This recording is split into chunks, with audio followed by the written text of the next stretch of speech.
Ça s'appelle le greening, c'est une maladie qui ne s'attaque qu'aux agrumes, mais qui ne présente aucun risque pour les consommateurs. Cette bactérie, arrivée en Martinique en 2013, dessèche les arbres et les fait mourir. Les scientifiques sont à pied d'œuvre pour trouver une solution. L'enjeu est à la fois écologique et économique. Édouard Estripo, Marc Balsa.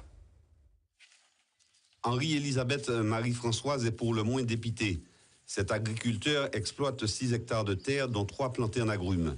L'arrachage presque obligatoire de tout son verger est un crève-cœur, mais surtout un manque à gagner de plusieurs milliers d'euros. Autant dire une perte brutale de revenus qui lui permet tout juste de vivre. Pas de rentabilité, dit-il, mais une rentrée d'argent qui autorise l'équilibre financier de son exploitation. Sans aide ni subvention, il a réussi en 13 ans à récolter 6 à 7 tonnes de citron par an. Aujourd'hui, l'investissement personnel qu'il a consenti risque de ne plus être profitable.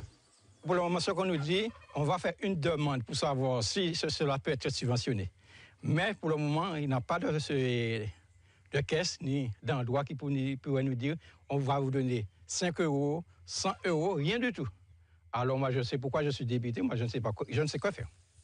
Le greening, ou HLB, ou encore dragon jaune, est une bactérie qui s'attaque exclusivement aux agrumes. Elle assèche littéralement la sève de la plante. En l'état actuel de la recherche scientifique, et par manque de recul sur la maladie, la solution doit être radicale. C'est une maladie qui provoque le jaunissement des feuilles des agrumes, toute espèce d'agrumes, puis ensuite la mort de l'arbre par dessèchement.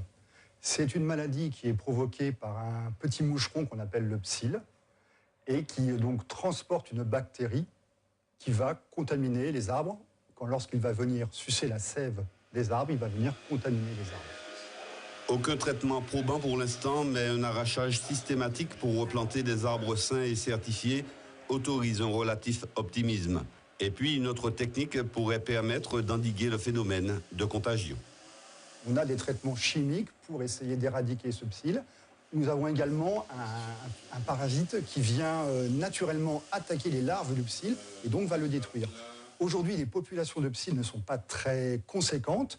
Le parasitisme, donc cette fameuse mouche, vient attaquer le psylle et permet de contenir les populations. Pas de panique toutefois, les plantations d'agrumes concernées par cette bactérie sont situées en zone littorale. Au-delà de 300 mètres d'altitude, selon les scientifiques, aucun risque de contamination.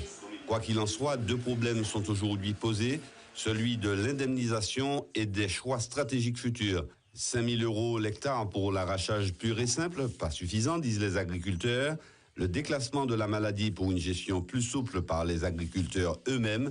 2 questions auxquelles toutes les autorités et les scientifiques concernés devront répondre le plus rapidement possible. Direction le nord de la France avec le port de Dunkerque où arrivent chaque année près de 300 000